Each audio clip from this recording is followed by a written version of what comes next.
मेरे प्यारे देशवासियों, नमस्कार। 2025 बस अब तो आ ही गया है, दरवाजे पर दस्तक दे ही रहा है। 2025 में 26 जनवरी को हमारे संविधान को लागू हुए 75 वर्ष होने जा रहे हैं। हम सभी के लिए बहुत गौरव की बात है। हमारे संविधान निर्माताओं ने हमें जो संविधान सौंपा है वो समय की हर कसौटी पर खरा उतरा है। संविधान हमारे लिए गाइडिंग लाइट है, हमारा मार्गदर्शक है। ये भारत का संविधान ही है जिसकी वजह से मैं आज यहाँ हूँ, आपसे बात कर पा रहा हूँ। इस साल 26 नवंबर को संविधान दिवस से एक साल तक चलने वाली कई एक्टिविटीज शुरू हुई हैं। देश के नागरिकों को संविधान की विरासत से जोड़ने के लिए constitution75.com नाम से एक खास वेबसाइट भी बनाई गई है। इसमें आप संविधान की प्रस्तावना पढ़कर अपना वीडियो अपलोड कर सकते हैं। अलग अलग भाषाओं में संविधान पढ़ सकते हैं। संविधान के बारे में प्रश्न भी पूछ सकते हैं। मन की बात के श्रोताओं से, स्कूल में पढ़ने वाले बच्चों से, कॉलेज में जाने वाले युवाओं से मेरा आग्रह है, इस वेबसाइट पर जरूर जाकर देखें, इसका हिस्सा बने। साथियों, अगले महीने 13 तारीख से प्रयागराज में महाकुंभ भी होने जा रहा है। इस समय वहां संगम तट पर जबरदस्त तैयारियां चल रही है। मुझे याद है, अभी कुछ दिन पहले जब मैं प्रयागराज गया था तो हेलीकॉप्टर से पूरा कुंभ क्षेत्र देखकर दिल प्रसन्न हो गया था। इतना विशाल, इतना सुंदर, इतनी भव्यता। साथियों, महाकुंभ की विशेषता केवल इसकी विशालता में ही नहीं है, कुंभ की विशेषता इसकी विविधता में भी है। इस आयोजन में करोड़ों लोग एक साथ एकत्रित होते हैं। लाखों संत, हजारों परंपराएं, सैकड़ों संप्रदाय, अनेकों अखाड़े, हर कोई इस आयोजन का हिस्सा बनता है। कहीं कोई भेदभाव नहीं दिखता है। कोई बड़ा नहीं होता है, कोई छोटा नहीं होता है। अनेकता में एकता का ऐसा दृश्य विश्व में कहीं और देखने को नहीं मिलेगा। इसलिए हमारा कुंभ एकता का महाकुंभ भी होता है। इस बार का महाकुंभ भी एकता के महाकुंभ के मंत्र को सशक्त करेगा। मैं आप सबसे कहूंगा, जब हम कुंभ में शामिल हो तो एकता के इस संकल्प को अपने साथ लेकर वापस आए। हम समाज में विभाजन और विद्वेष के भाव को नष्ट करने का संकल्प भी लें। अगर कम शब्दों में मुझे कहना है तो मैं कहूंगा, महाकुंभ का संदेश, एक हो पूरा देश। महाकुंभ का संदेश, एक हो पूरा देश। और अगर दूसरे तरीके से कहना है तो मैं कहूंगा, गंगा की अविरल धारा, न बटे समाज हमारा। गंगा की अविरल धारा, न बटे समाज हमारा। साथियों, इस बार प्रयागराज में देश और दुनिया के श्रद्धालु डिजिटल महाकुंभ के भी साक्षी बनेंगे। डिजिटल नेविगेशन की मदद से आपको अलग अलग घाट, मंदिर, साधुओं के अखाड़ों तक पहुंचने का रास्ता मिलेगा। यही नेविगेशन सिस्टम आपको पार्किंग तक पहुंचने में भी मदद करेगा। पहली बार कुंभ आयोजन में एआई चैटबॉट का प्रयोग होगा। एआई चैटबॉट के माध्यम से 11 भारतीय भाषाओं में कुंभ से जुड़ी हर तरह की जानकारी हासिल की जा सकेगी। इस चैटबॉट से कोई भी टेक्स्ट टाइप करके या बोलकर किसी भी तरह की मदद मांग सकता है। पूरा मेला क्षेत्र को एआई पावर्ड कैमरा से कवर किया जा रहा है। कुंभ में अगर कोई अपने परिचित से बिछड़ जाएगा तो इन कैमरों से उन्हें खोजने में भी मदद मिलेगी। श्रद्धालुओं को digital lost and found centre की सुविधा भी मिलेगी। श्रद्धालुओं को मोबाइल पर गवर्नमेंट अप्रूव्ड टूर पैकेजेस, ठहरने की जगह और होम स्टे के बारे में भी जानकारी दी जाएगी। आप भी महाकुंभ में जाएं तो इन सुविधाओं का लाभ अवश्य उठाएं। और हाँ, हैशटैग एकता का महाकुंभ के साथ अपनी सेल्फी जरूर अपलोड करिएगा। साथियों, मन की बात यानी MKB में अब बात KTB की। जो बड़े बुजुर्ग हैं उनमें से बहुत से लोगों को KTB के बारे में पता नहीं होगा, लेकिन जरा बच्चों से पूछिए। KTB उनके बीच बहुत ही सुपरहिट है। KTB यानी क्रश, त्रुश और बाल्टी बॉय।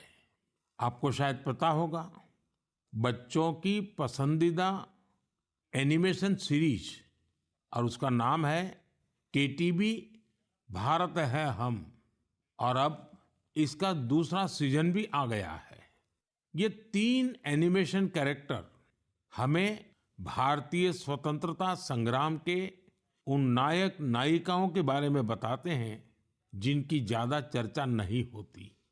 हाल ही में इसका सीजन 2 बड़े ही खास अंदाज में international film festival of India Goa में लॉन्च हुआ। सबसे शानदार बात यह है कि ये सीरीज न सिर्फ भारत की कई भाषाओं में बल्कि विदेशी भाषाओं में भी प्रसारित होती है।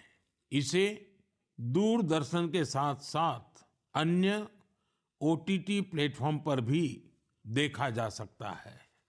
साथियों, हमारी एनिमेशन फिल्मों की, रेगुलर फिल्मों की, टीवी सीरियल्स की पॉपुलैरिटी दिखाती है कि भारत की क्रिएटिव इंडस्ट्री में कितनी क्षमता है।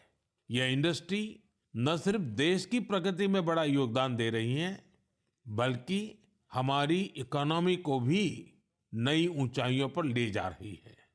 हमारी फिल्म एंड एंटरटेनमेंट इंडस्ट्री बहुत विशाल है। देश की कितनी ही भाषाओं में फिल्में बनती हैं, क्रिएटिव कंटेंट बनता है।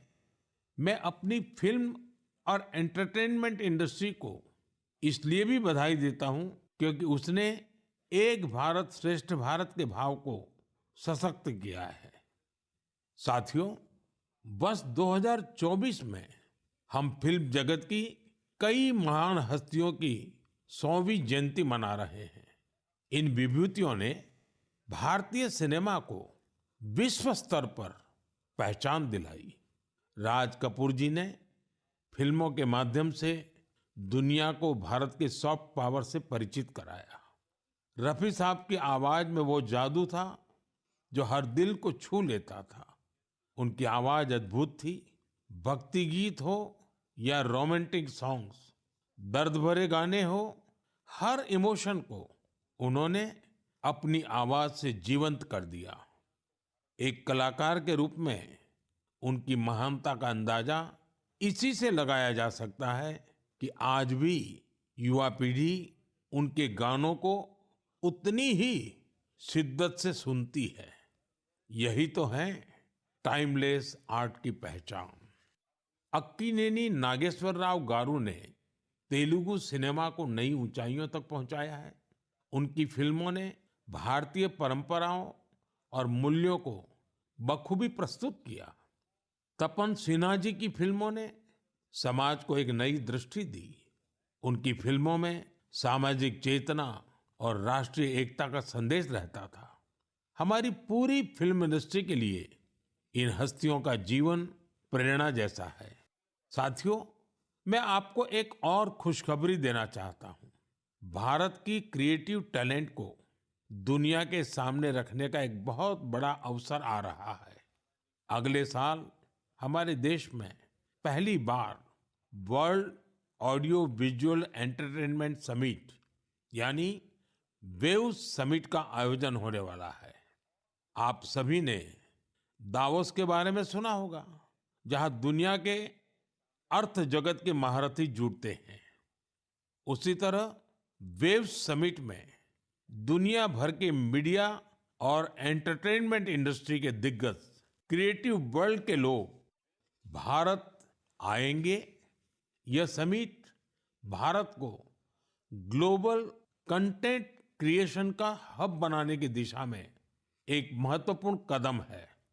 मुझे यह बताते हुए गर्व हो रहा है, इस समिट की तैयारी में हमारे देश के यंग क्रिएटर्स भी पूरे जोश से जुड़ रहे हैं।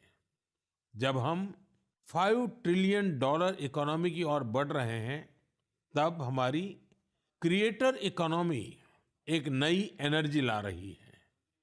मैं भारत की पूरी एंटरटेनमेंट और क्रिएटिव इंडस्ट्री से आग्रह करूंगा, चाहे आप यंग क्रिएटर हो या एस्टैब्लिश्ड आर्टिस्ट, बॉलीवुड से जुड़े हो या रीजनल सिनेमा से, टीवी इंडस्ट्री के प्रोफेशनल हो या एनिमेशन के एक्सपर्ट, गेमिंग से जुड़े हो या एंटरटेनमेंट टेक्नोलॉजी के इनोवेटर, आप सभी वेव समिट का हिस्सा बने। मेरे प्यारे देशवासियों, आप सभी जानते हैं कि भारतीय संस्कृति का प्रकाश आज कैसे दुनिया के कोने-कोने में फैल रहा है। आज मैं आपको 3 महाद्वीपों से ऐसे प्रयासों के बारे में बताऊंगा जो हमारी सांस्कृतिक विरासत के वैश्विक विस्तार की गवाह है। ये सभी एक दूसरे से मीलों दूर हैं, लेकिन भारत को जानने और हमारी संस्कृति से सीखने की उनकी ललक एक जैसी है। साथियों, पेंटिंग्स का संसार जितना रंगों से भरा होता है, उतना ही खूबसूरत होता है। आप में से जो लोग टीवी के माध्यम से मन की बात से जुड़े हैं, वे अभी कुछ पेंटिंग्स टीवी पर देख भी सकते हैं। इन पेंटिंग्स में हमारे देवी देवता, नृत्य की कलाएं और महान विभूतियों को देखकर आपको बहुत अच्छा लगेगा। इनमें आपको भारत में पाए जाने वाले जीव जंतुओं से लेकर और भी बहुत कुछ देखने को मिलेगा। इनमें ताजमहल की एक शानदार पेंटिंग भी शामिल है, जिसे 13 साल की एक बच्ची ने बनाया है। आपको ये जानकर हैरानी होगी कि इस दिव्यांग बच्ची ने अपने मुंह से इस पेंटिंग को तैयार किया है। सबसे दिलचस्प बात यह है कि इन पेंटिंग्स को बनाने वाले भारत के नहीं, बल्कि इजिप्ट के स्टूडेंट्स हैं, वहां के विद्यार्थी हैं। कुछ ही हफ्ते पहले इजिप्ट के करीब 23,000 स्टूडेंट्स ने एक पेंटिंग प्रतियोगिता में हिस्सा लिया था। वहां उन्हें भारत की संस्कृति और दोनों देशों के ऐतिहासिक संबंधों को बताने वाली पेंटिंग तैयार करनी थी। मैं इस प्रतियोगिता में हिस्सा लेने वाले सभी युवाओं की सराहना करता हूं। उनकी क्रिएटिविटी की जितनी भी प्रशंसा की जाए वो कम है। साथियों, दक्षिण अमेरिका का एक देश है पराग्वे। वहां रहने वाले भारतीयों की संख्या 1,000 से ज्यादा नहीं होगी। पराग्वे में एक अद्भुत प्रयास हो रहा है। वहां भारतीय दूतावास में Erica Huber free Ayurveda consultation देती है। आयुर्वेद की सलाह लेने के लिए आज उनके पास स्थानीय लोग भी बड़ी संख्या में पहुंच रहे हैं। एरिका ह्यूबर ने भले ही इंजीनियरिंग की पढ़ाई की हो, लेकिन उनका मन तो आयुर्वेद में ही बसता है। उन्होंने आयुर्वेद से जुड़े कोर्सेज किए थे और समय के साथ वे इसमें पारंगत होती चली गई। साथियों, ये हमारे लिए बहुत गर्व की बात है कि दुनिया की सबसे प्राचीन भाषा तमिल है और हर हिंदुस्तानी को इसका गर्व है। दुनिया भर के देशों में इसे सीखने वालों की संख्या लगातार बढ़ रही है। पिछले महीने के आखिर में फिजी में भारत सरकार के सहयोग से तमिल टीचिंग प्रोग्राम शुरू हुआ। बीते 80 वर्षों में यह पहला अवसर है जब फिजी में तमिल के ट्रेन टीचर्स इस भाषा को सिखा रहे हैं। मुझे ये जानकर अच्छा लगा कि आज फिजी के स्टूडेंट्स तमिल भाषा और संस्कृति को सीखने में काफी दिलचस्पी ले रहे हैं। साथियों, ये बातें, ये घटनाएं सिर्फ सफलता की कहानियां नहीं है, ये हमारी सांस्कृतिक विरासत की भी गाथाएं हैं। ये उदाहरण हमें गर्व से भर देते हैं। आर्ट से आयुर्वेद तक और लैंग्वेज से लेकर म्यूजिक तक भारत में इतना कुछ है जो दुनिया में छा रहा है। साथियों, सर्दी के इस मौसम में देश भर से खेल और फिटनेस को लेकर कई एक्टिविटीज हो रही हैं। मुझे खुशी है कि लोग फिटनेस को अपनी दिनचर्या का हिस्सा बना रहे हैं। कश्मीर में स्कीइंग से लेकर गुजरात में पतंगबाजी तक हर तरफ खेल का उत्साह देखने को मिल रहा है। संडे ऑन साइकिल और साइकिलिंग ट्यूसडे जैसे अभियानों से साइकिलिंग को बढ़ावा मिल रहा है। साथियों, अब मैं आपको एक ऐसी अनोखी बात बताना चाहता हूं जो हमारे देश में आ रहे बदलाव और युवा साथियों के जोश और जज्बे का प्रतीक है। क्या आप जानते हैं कि हमारे बस्तर में एक अनूठा ओलंपिक शुरू हुआ है? जी हाँ, पहली बार हुए बस्तर ओलंपिक से बस्तर में एक नई क्रांति जन्म ले रही है। मेरे लिए ये बहुत ही खुशी की बात है कि बस्तर ओलंपिक का सपना साकार हुआ है। आपको भी ये जानकर अच्छा लगेगा कि यह उस क्षेत्र में हो रहा है जो कभी माओवादी हिंसा का गवाह रहा है। बस्तर ओलंपिक का शुभंकर है वन भैंसा और पहाड़ी मैना। इसमें बस्तर की समृद्ध संस्कृति की झलक दिखती है। इस बस्तर खेल महाकुंभ का मूल मंत्र है करसायता बस्तर, बरसायता बस्तर, यानी खेलेगा बस्तर, जीतेगा बस्तर। पहली ही बार में बस्तर ओलंपिक में 7 जिलों के 1,65,000 खिलाड़ियों ने भाग लिया है। यह सिर्फ एक आंकड़ा नहीं है, यह हमारे युवाओं के संकल्प की गौरव गाथा है। एथलेटिक्स, तीरंदाजी, badminton, football, hockey, weightlifting, karate, kabaddi, kho kho और वॉलीबॉल, हर खेल में हमारे युवाओं ने अपनी प्रतिभा का परचम लहराया है। कारी कश्यप जी की कहानी मुझे बहुत प्रेरित करती है। एक छोटे से गांव से आने वाली कारी जी ने तीरंदाजी में रजत पदक जीता है। वे कहती है, बस्तर ओलंपिक ने हमें सिर्फ खेल का मैदान ही नहीं, जीवन में आगे बढ़ने का अवसर दिया है। सुकमा की पायल कवासी जी की बात भी कम प्रेरणादायक नहीं है। जेवलिन थ्रो में स्वर्ण पदक जीतने वाली पायल जी कहती हैं, अनुशासन और कड़ी मेहनत से कोई भी लक्ष्य असंभव नहीं है। सुकमा के दोरनापाल के पुनेम सन्ना जी की कहानी तो नए भारत की प्रेरक कथा है। एक समय नक्सली प्रभाव में आए पुनेम जी आज व्हीलचेयर पर दौड़कर मेडल जीत रहे हैं। उनका साहस और हौसला हर किसी के लिए प्रेरणा है। कोंडा गांव के तीरंदाज रंजू सौरी जी को बस्तर यूथ आइकॉन चुना गया है। उनका मानना है बस्तर ओलंपिक दूर दराज के युवाओं को राष्ट्रीय मंच तक पहुंचाने का अवसर दे रहा है। साथियों, बस्तर ओलंपिक केवल एक खेल आयोजन नहीं है, यह एक ऐसा मंच है जहां विकास और खेल का संगम हो रहा है, जहां हमारे युवा अपनी प्रतिभा को निखार रहे हैं और एक नए भारत का निर्माण कर रहे हैं। मैं आप सभी से आग्रह करता हूं, अपने क्षेत्र में ऐसे खेल आयोजनों को प्रोत्साहित करें। हैशटैग खेलेगा भारत जीतेगा भारत के साथ अपने क्षेत्र की खेल प्रतिभाओं की कहानियां साझा करें। स्थानीय खेल प्रतिभाओं को आगे बढ़ने का अवसर दें। याद रखिए, खेल से न केवल शारीरिक विकास होता है, बल्कि ये स्पोर्ट्समैन स्पिरिट से समाज को जोड़ने का भी एक सशक्त माध्यम है। तो खूब खेलिए, खूब खेलिए। मेरे प्यारे देशवासियों, भारत की दो बड़ी उपलब्धियां आज विश्व का ध्यान आकर्षित कर रही है। इन्हें सुनकर आपको भी गर्व महसूस होगा। ये दोनों सफलताएं स्वास्थ्य के क्षेत्र में मिली हैं।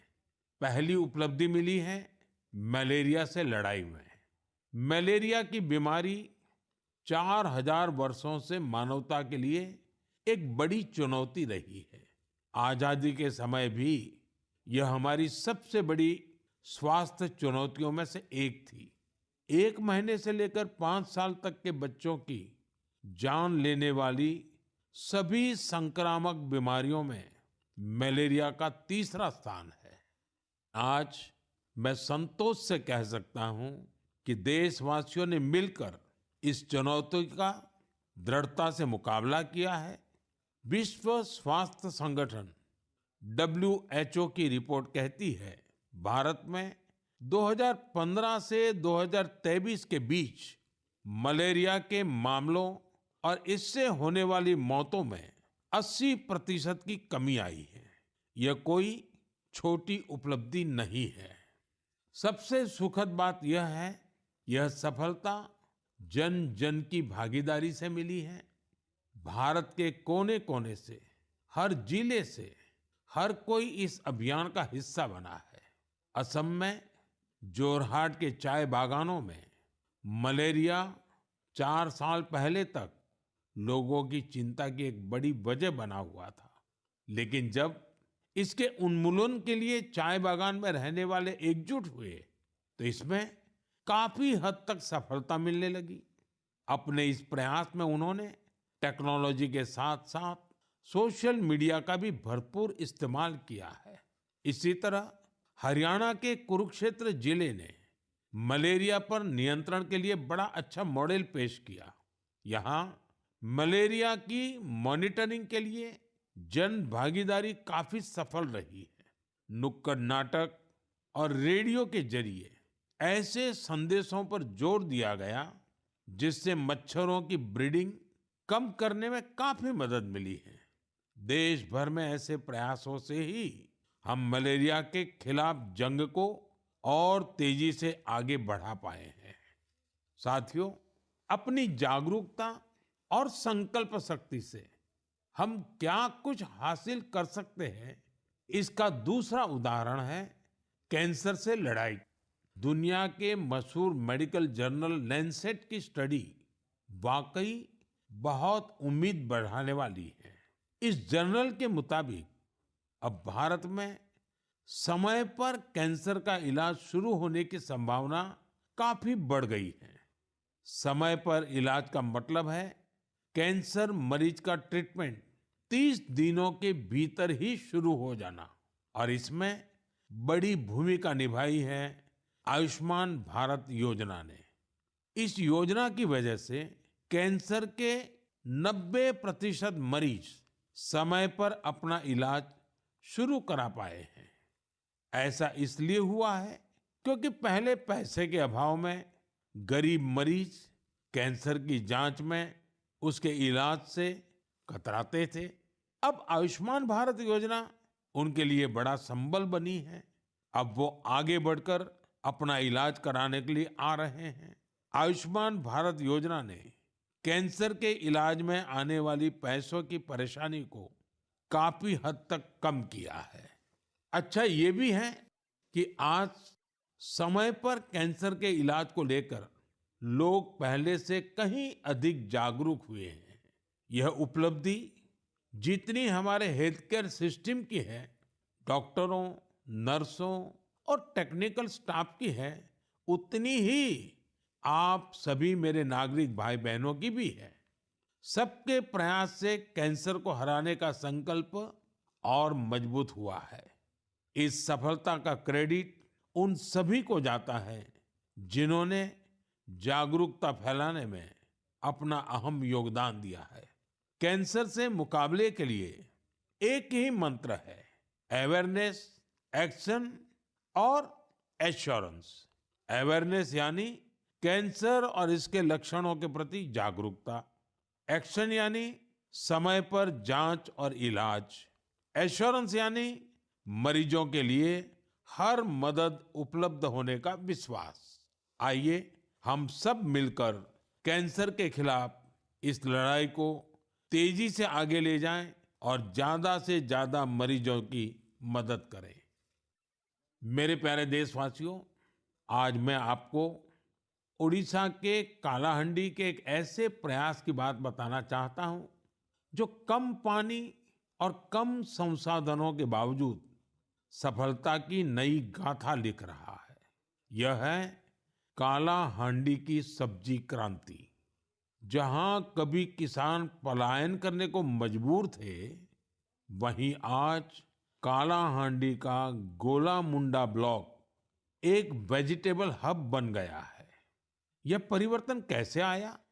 इसकी शुरुआत सिर्फ 10 किसानों के एक छोटे से समूह से हुई। इस समूह ने मिलकर एक एफपीओ किसान उत्पाद संघ की स्थापना की, खेती में आधुनिक तकनीक का इस्तेमाल शुरू किया और आज उनका ये एफपीओ करोड़ों का कारोबार कर रहा है। आज 200 से अधिक किसान इस एफपीओ से जुड़े हैं, जिनमें 45 महिला किसान भी हैं। ये लोग मिलकर 200 एकड़ में टमाटर की खेती कर रहे हैं, 150 एकड़ में करेले का उत्पादन कर रहे हैं। अब इस एफपीओ का सालाना टर्नओवर भी बढ़कर 1.5 करोड़ से ज्यादा हो गया है। आज कालाहांडी की सब्जियां न केवल ओडिशा के विभिन्न जिलों में बल्कि दूसरे राज्यों में भी पहुंच रही है और वहां का किसान अब आलू और प्याज की खेती की नई तकनीकें सीख रहा है। साथियों, कालाहांडी की यह सफलता हमें सिखाती है कि संकल्प शक्ति और सामूहिक प्रयास से क्या नहीं किया जा सकता। मैं आप सभी से आग्रह करता हूं, अपने क्षेत्र में एफपीओ को प्रोत्साहित करें, किसान उत्पादक संगठनों से जुड़ें और उन्हें मजबूत बनाएं। याद रखिए, छोटी शुरुआत से भी बड़े परिवर्तन संभव है। हमें बस दृढ़ संकल्प और टीम भावना की जरूरत है। साथियों, आज की मन की बात में हमने सुना कि कैसे हमारा भारत विविधता में एकता के साथ आगे बढ़ रहा है।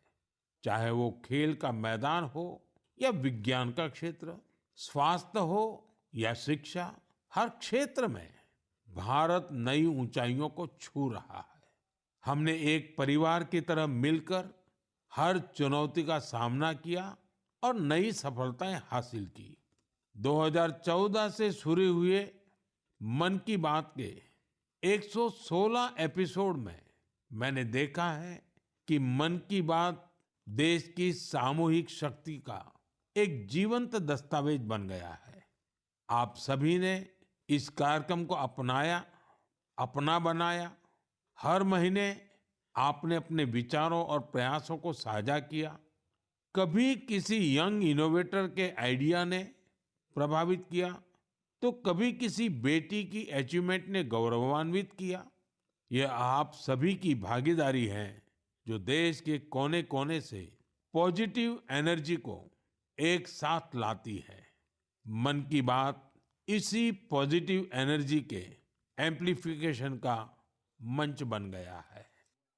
और अब 2025 दस्तक दे रहा है। आने वाले साल में मन की बात के माध्यम से हम और भी इंस्पायरिंग प्रयासों को साझा करेंगे।